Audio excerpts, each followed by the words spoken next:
show up every day to do this. And we also know that it's important that our viewers have information, by the minute, by the second. That's it. And the fact that they choose to start with us is an action would always be grateful for. So thank you once again for joining us. Now let's bring you the latest in the news. This week, the conversations have been about Comfort and Ibom Air. Recall that in previous weeks we had Quam 1 and Value Jet, and when Comfort and Ibom Air situation happened, they called it Quam 2. She was thrown in Kirikiri prison in less than 48 hours. Now the report we have is that she has been released. Yesterday while we were on air, the Minister of Aviation and Aerospace Development had shared a press release on X where he said that all the complaints will be lifted by the CP and that they will facilitate her release from Kirikiri within the week. Thankfully, that happened yesterday. He also did mention that her ban, the flying ban, local and international flying ban that had been placed on Comfort Emerson will be lifted. If you can see, she's reacted to this. She says, "Thank you so much for all the prayers, love, and support. I've been released from the prison, but I'm still in pains due to how I was treated. I just need some rest and medical treatment before I give out my own version of the event. Thank you so much, my lovely friends and supporters. I really appreciate you all from the bottom of my heart. God bless you all. Thank you, my great God." Anyway, so just to quickly rehash some of the things that Festus Keyamo had said, he said that they lifted the international and local flight ban, as you can see in the press release. But then he also did talk about how they would make Quam 1, they would make him an ambassador for good behavior at the airport. That statement got a lot of flack on social media, and in response to that, he put this up. He says, "For further clarification, it is common practice all over the world that a repentant offender is made to preach publicly against the exact conduct from which he has repented. It is akin to community service, it is not paid for, and it is voluntary service. Unfortunately, in Nigeria, some would assume that once you hear the word ambassador, it is a big position that comes with the prerequisites of office. No, it is not. It is for free. It is not the first time it's happening in Nigeria, and it will not be the last. Examples abound of such roles given to repentant persons by previous governments in Nigeria. Whilst the aviation agencies are considering using Quam 1 for such a role, in my discussion last night with the Airline Operators of Nigeria, AON, they're also looking at the option of using Ms. Comfort Emerson, who has also shown remorse, as their own ambassador for good passenger conduct." I'm so sorry, this is so funny. It is now left for the AON to work out those details, since she has been actually released from prison custody today based on my earlier statement. Whilst the usual suspects can continue to question our decisions on this issue, we firmly believe we have been fair to all. Well, first off, I think Nigerians have sort of calmed down in a way. If the pressure was 100, I think the pressure has dropped to about roughly 35, because Nigerians have come to see that Emerson has been released, and we did mention it here yesterday that rather than say that in his first statement that she will be released during the week, where it said it should be immediately. And we're happy that the authorities did make it happen immediately, and we did see footage of her being released and also her statement. We also like the fact that she's mentioned that she's going to give her own account of what really happened. We cannot wait to hear of her own account. However, there are three angles to what we just want to talk about, especially looking at this story. Because whether we like it or not, Nigerians are ready to move on. And guess what? I can guarantee you that Nigerians have moved on. Trust me. Yes. No, they haven't moved on. Okay, wait, you'd see. Nigerians have moved on. All of you'd see by tomorrow, next, because whether we like it or not, let me quickly say that one, we must, in a way, commend the Minister of Aviation. Oh, absolutely. I was thinking about this, and I was asking myself, one question we need to ask ourselves sometimes is, if you were in the Minister of Aviation's shoes, what would you have done differently? What would you have done? Now, let's paint a picture of what Honorable Festus Keyamo has done, which we think he deserves to be commended this morning. He's in the middle, you were sleeping, you woke up just like every other day, you want to go to work. He never planned for all of these things to happen, and then, bam, it lands on his table. While he's trying to sort the one of Quam 1 out, remember that the Quam 1 incident, as far as I'm concerned, and I know you know as well, it's a tough one for him, because there are powers that be that would have, called his phone and said, listen, do this, do that, do this. And he would be in the middle of, Olive, that's the truth now, now. He would be in the middle of the storm what do I do? Even his principal, if care is not taken, we're not saying he may, but we have that imaginary thought that that call might have come. And then he picked, and how would you handle it? Now, if you decide to shield someone like that, who we know, whether we like it or not, we must say the truth, has an affiliation with the party and the current administration, you would also be making Nigerians feel that, oh, you are not there to carry out your duty or your service, but rather you're just there to actually do what the master tells you to do. So at that point, the minister would have been going through a lot. So that's Kwamon's issue. Now, when he put out a statement for Kwamon, lo and behold, no one happens again.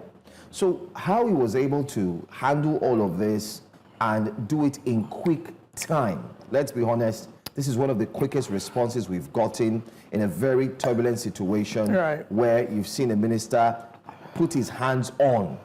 So we commend the Honorable Minister of Aviation. And I will agree with done, you. I will agree with you, for weathering the storm. Yeah, I would agree with you in terms of commending the Honorable Minister in the way that he had handled it. I mean, if you go through his comments, a number of people had commended him as well for how he had handled the whole situation. But I think the one question that a number of people wondered is, if all of this is happening because of the public outcry against the treatment, the unjust treatment meted out to Comfort, vis-a-vis what was done to Kwamon. That's one. Two, I pointed out something that, regardless of the fact that I applaud the fact that he's jumped into the arena and tried to fix it as quickly as possible, I wasn't very pleased with the wording yesterday. The wording in the way that Comfort was referred to as an unruly passenger and Kwamon was referred to as a music star in the press release that was put out yesterday. And I said, if Comfort is an unruly passenger, an attempt to stop a plane, how is that not unruly as well? So if you're going to refer to her in that manner, you should also be able to refer to Kwamon in the same manner. That being said, I look forward to hearing Comfort's side of the story. But we're not in any way, just to mention again, we're not in any way excusing the outburst by Comfort. We think that it was terrible. Nobody should have that should hit anybody. For whatever reason, nobody should act in that way. Then again, let's hear her side of the story. They probably would say it was provocation. But neither Comfort nor the air hostess is without blame. Whilst we are all rallying behind Comfort because of the fact that she was malhandled by Ibom Air staff, we cannot take away the fact that she acted out of order. So let's not forget that. And this air hostess, very interesting air hostess, because right now there have been people who are calling for investigations to be launched about her, into her. Why? There are those who have claimed that even before now she's had a huge ego and would often make a mountain out of a molehill, especially when it comes to turning off the phone in the flight. Which leads me to another issue. I think it's time we resolve it once and for all. This issue about turning off flights in the airplane. Sometimes we do certain things because we see other people doing them. It's the same thing, the same act of when you get to the plane, they'll tell you, pull your shoe, pull your everything and walk through the scanners. There are many practices. They stopped that in America, by the way. Exactly. States, yeah. There are many practices that we just do copy and paste. The reason why that I believe, if I recall correctly, that was done after 9/11 to just sort of further tighten security. Why are we doing certain things? There's an airplane mode for a reason. Does airplane mode defeats the flight, as in flight mode? What's the essence of flight mode? Is to ensure that, I would assume that is to ensure that it doesn't interfere with the radio network, in the sky, with the pilots and the plane. So maybe we need to revisit that as well and stop making a mountain out of a molehill, because what this reminds me of is people at events, ushers that are sharing small chops and feel like they're the next best thing after fried rice. So there's a certain pride that comes when they're sharing small chops and sharing food. You call them, they'll keep their face like stone. So I think that we need to revisit that again. Is that something that we need to continually enforce, the whole switching off your phone thing?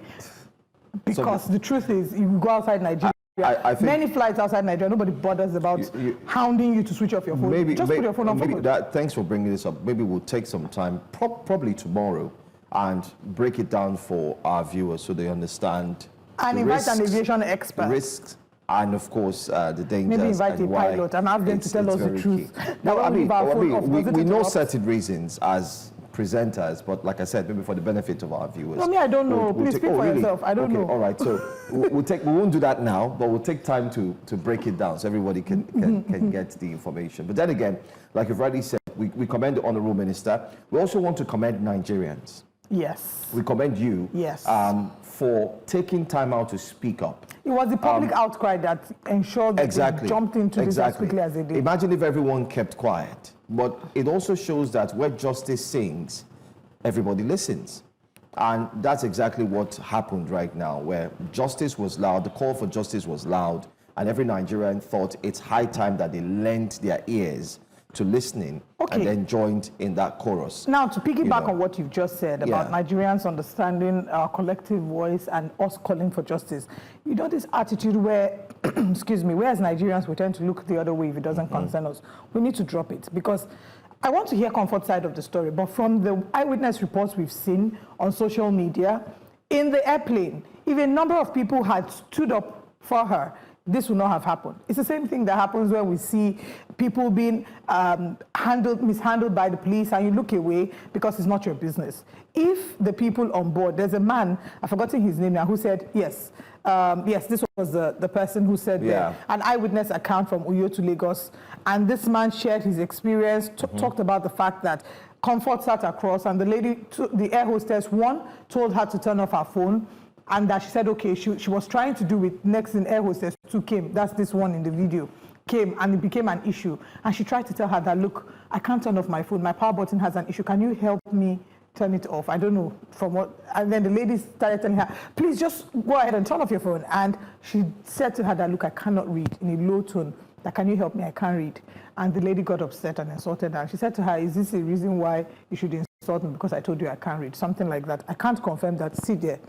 Oh, really? You know, she said she can't read? Yeah, that she said to him, that she said to the air hostess, to her sister, said, the air hostess said, I'm not touching your phone. Hostess 2 now told her to go to settings, and from there click on general. The lady now responded in an even lower voice saying, please, I cannot read and don't know what you said I should do.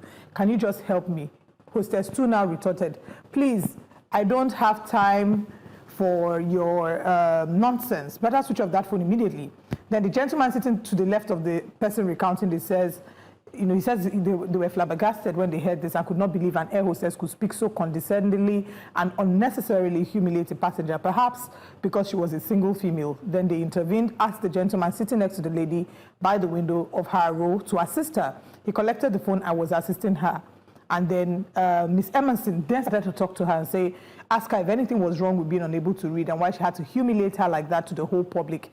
Air hostess 2, which is the air hostess in question, now told Miss Emerson to keep quiet or else she would deal with her. At this point, Miss Emerson started cursing and told her she could do nothing to her.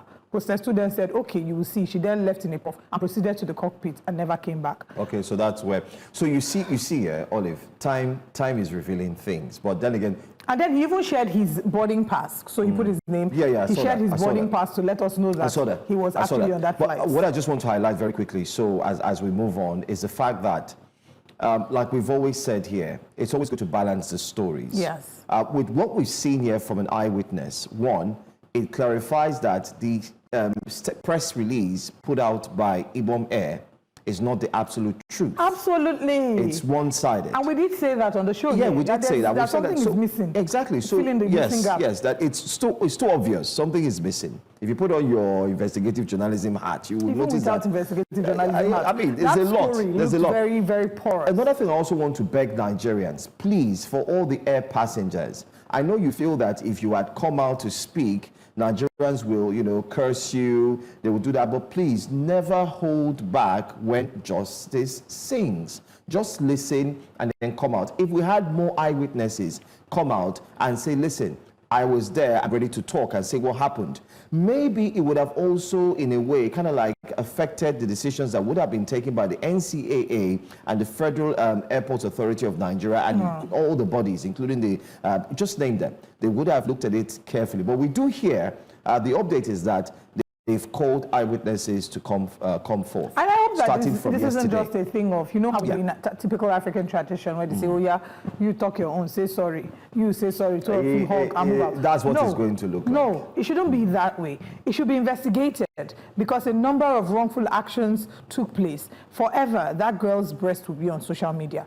And somebody has to take responsibility for that because that was a wicked act. And we can't use, I'm sorry, to cover up that level of wickedness. Now her nudity will keep being shared and reshared every now and then. Anyway, I hope that that's investigated. That sorts it out. I think her lawyers would advise better, in as much as they dropped the charges from her, for her rather. It's now a duty of the lawyer to look at a way in which maybe they can now sue or ask for the person who had made that video to please be presented, because that person is a different story. But the thing entirely. is, are they going to sue the person? Because the person was not acting in their own capacity. They're there representing the airline. The individual will learn. No. It's the airline that the person is representing. At the end of the day, you are acting in your capacity as a representative of the airline. We'll find out when What time will tell. Anyway, we thank the Honorable Minister, Nigerians as well, for standing true and speaking when justice was indeed calling. And thirdly, we also need to mention, while she was released yesterday, an SSA to the Delta State Governor immediately went to, by the way, the young lady, on her page, I was told that she had followers of just 4,000. And after the expose of her bosoms and so on, and her release, and her Thank You God celebration or post, her followers increased to 24K. I don't know what the numbers are now, but that's not the interesting fact. The other fact is that you now have many Nigerians following her page, and we do hear sending DMs. And one of such is the young man's picture that we put there on the screen. And this man is a senior special assistant on media to the governor of Delta State. His name is Mr. Osai Ovie Success. He has announced a special offer for Comfort Emerson. Please listen to the offer. Following her release from Kirikiri prison. He says, I'm offering Comfort Emerson a complimentary trip to Delta State known as the Big Hat and the home of Global Tourism Hub. Yes, thank you very much for hyping our state. You are very correct. Additionally, a job opportunity with a monthly salary of 500,000 naira has been secured for her in Delta State. Wow. In what capacity? Why? All expenses, including flight tickets, accommodation in a 5-star hotel, and tour costs to be fully covered. I don't understand. As what? As what? In what capacity, again, I ask? Also, a ticket to attend Delta Social Media Summit, Delta, coming up on August 28th in Asaba. I'd like to extend an invitation for her to visit Delta State and unwind. Wow. After her release from Kirikiri prison, if you're in touch with her, please ask her to DM me. She won't be disappointed as I will be giving her good time. Osai, relax. Success. This is where the voice notes come. Okay. Relax, Osai, relax. You know what I want to imagine? You know what I want to believe? Which level? This is just a PR stunt for their summits, which has worked for them because Oliver, every I year don't now, believe that. the gist you know, about another thing we have to see, there's a certainty that this young lady will receive so all many sorts of offers now, all sorts, from dirty offers to unpleasant offers to offers that are even juicy and they have big, grants and so on, and coming from high places. So the thing is also, too. people try to leverage on the fact that right now she's in the public eye, whether we like it or not. So we know how to make people into celebrities overnight. See what we did with Rita O'Shea, right? All of a sudden, Rita O'Shea should be boasting of almost 100,000 followers on Instagram if she hasn't surpassed that. We know how to make people into idols, into celebrities here in Nigeria. And sometimes, and I don't have a problem with that, especially if it is for good cause. If what you're making them a celebrity for is a good cause, I don't have a problem with that. I don't know why we're making Comfort into a celebrity. While I completely disagree with how she was treated. So that goes with the same ambassadorial role. And again, which the minister has. Let's not be fooled. I understand what Festus Keyamo said when he said it's akin to community service. Call it community service. Don't lavish it. In Nigeria, when you hear ambassadorship role, if I come today to announce on television that, I signed an ambassadorship or I got an ambassadorship role, the interpretation often is that it's glamorous, it's paid. We know how they do it. You sit down with the people, you sign, you take a picture, smile, and say, oh God, did. This year is a then good people year. start saying, People, "Oh, let me tap congratulations, I tap your- into it." Let's not call it an ambassadorial deal. Say that they will serve community service and use, Kwam One will serve community service and use his platform to discourage bad behavior at the airport. Simple. Same with Comfort Emerson. She will serve community service and use her platform, having experienced the downside of bad character at the airport, to advocate against it. That would have been better if we wouldn't have gotten this much backlash that it's gotten. That's one. Two, we need to stop rewarding bad behavior.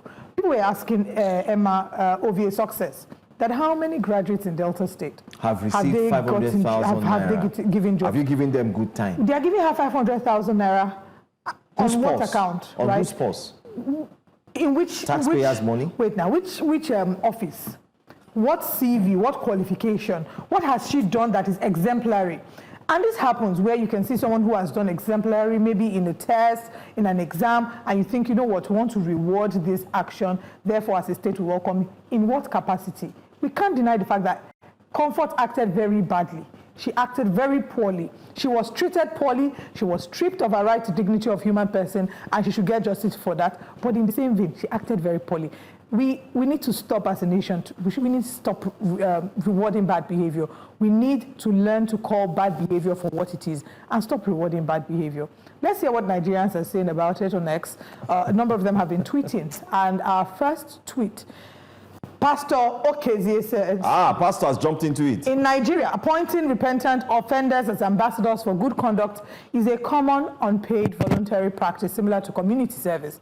Despite misconceptions that such roles come with significant perks, they are not prestigious positions. The aviation agencies are considering Kwam One for such a role, while the airline operators of Nigeria are exploring using Ms. Comfort Emerson, recently released from prison and showing remorse as the ambassador for good passenger conduct. The decisions are considered fair, despite public skepticism. And again, we agree with you. We're just saying, call it what it is. Don't give it a different name. PDD is a global superstar and would likely have apologized to the judge who ordered his detention since last September, perhaps even being named a government ambassador and singing for forgiveness, given he's one of the wealthiest men in the US. Yet, he remains in prison, and no government official would dare say to err is human in his case. Abike Dabiri, collect yourself. Our leaders are misguided. They disregard the rule of law while expecting citizens to be law-abiding. They are undermining the nation, not leading it. This is not common practice all over the world, but only among the elites in Nigeria. Thank you. Anyway, let's take a few other tweets. We all know why this script had to be played. Kwam One is a Baba's boy, and since Kwam Two faced almost the same charges, both had to be freed, and the criminal allegations against them dropped. Kwam Two should just go and thank our God. If Kwam One hadn't committed a similar offense and there hadn't been public outcry for equal justice, she could have been forgotten in Kirikiri. And another one, your justification for appointing Kwam One and Comfort Emerson as ambassadors is deeply flawed. Labeling this as community service doesn't hold water. Ambassadorship implies prestige, not penance, and undermines the rule of law. Globally, figures like PDD face imprisonment despite rumors reflecting commitment to accountability and that Nigeria seems to abandon for its elite. This selective leniency, rooted in a culture of favoritism, erodes public trust. Instead of rewarding offenders with public roles, enforce consistent punishment to deter crime. Anything less is a betrayal of justice. And I think that will do for the tweets. But let's just be honest. While we have commended the Honorable Minister, we also think he got it wrong with the ambassadorship mention. So, fact. It's just the labeling. It's the labeling. We understand the spirit of what he's trying to do. I also think, apart from the labeling, the timing. Because while you have said, okay, you've dropped charges and so on, Nigerians are watching to see, okay, what is the result of bad behavior? What is the punishment for bad behavior? Why don't you just wait, let the bad behavior and let the process cool off first? Once it's done, imagine making this announcement sometime in November, that prior to the attitude I put out there, I'm happy. It shouldn't even come from the minister. I was going to say it should come from Kwam One. That I am happy to give myself to work with the aviation industry, to also share my story and help others see why they shouldn't behave like I did. Therefore, I hereby submit myself to Oh. Absolutely. Oh. I mean, it should come from even Kwambon saying, oh, after having gone through what I've gone through, I've learned better, and I would like to use my platform to teach Nigerians on how better to behave, not us calling it an ambassadorial title. So Nigerians are not, they're not deluded to think otherwise. We understand what the Honorable Minister is saying. We're just saying it could have been worded differently. If you meant it is ambassadorship in a manner akin to community service, then you should just have let me also share with you. Let's mention a popular artist in which most Nigerians know. No, not Nigeria. Let's say Chris Brown. Okay. Chris Brown committed a crime, and in America, he was put through to community service, where, of course, you would see him. He had to sweep and keep certain areas clean. He wasn't called an ambassador, whereby while he was doing the community service, and community service is you have to put in the work. It's basically simply saying it's also punishment for the bad deeds that you have committed, especially in the face of the public or to the detriment of the government's policies and so on. Anyway, that's that. That's all. That and there have been people abroad, just to reference what he's saying, they have committed crimes or have been arrested, detained, imprisoned, and when they came out, they used their platform. So yes, the Honorable Minister is not wrong for saying that this is common practice around the world. However, like we said, it should be called what it is. But community service, it is community service. Yeah, and the timing as well.